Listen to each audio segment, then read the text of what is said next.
you mentioned that already, but the role of education as we face and come out from this crisis.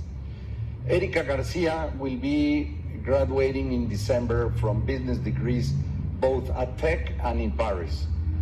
She also co-founded an online platform that is facilitating access to pre-owned garments for women in low-income communities in Mexico. She developed and was the chief strategist of our Instagram platform at Tech. Erika, please go ahead with your question. Hi, Mr. Gates. It's a pleasure to greet you. My question is, are you concerned with the potential effects on our generation if we are forced to continue living in closed environments with social distancing and limited direct interaction? Well, you're absolutely right. It's very unnatural what we're doing right now, where we can't congregate in the way that we used to. And I'd say, the difficulty of going to school, I'd put that at the top of the list of things that as we get through the epidemic, we will still have a lot of catch up to do. After all, school is so important. It's not just the material, it's also how we learn to work together socially. I'm hoping that we can get the epidemic under enough control in most locations that kids under the age of 15 can be going back to school, if not immediately, maybe in the next 4 months or so, we can get most young kids back in school. The older the children are, the more you can use online approaches to do some of the engagement. And we didn't have much time to prepare for that. How do you put out the material and the quizzes, or how do you collaborate to have a group discussion? The experimentation going on is fantastic. Some people have come up with good ideas on that we need to share.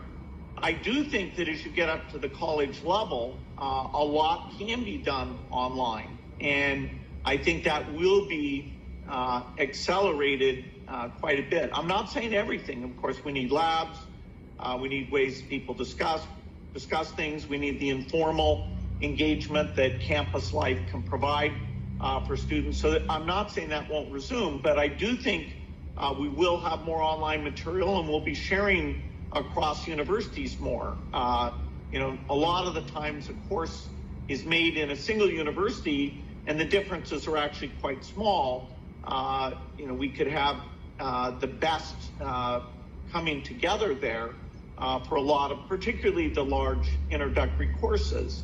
We faced a crisis even going into this, where the cost of education was getting so high that making it accessible for all students was getting very difficult.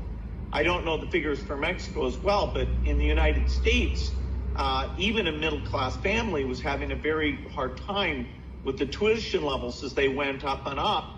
And as the government, was allocating more things to health issues, that sector was not as accessible as it should be. One of the few hopes there is the kind of online software-based innovation to make the access to those classes and the cost of them and the use of the adult time even more effective than it's been in the traditional format.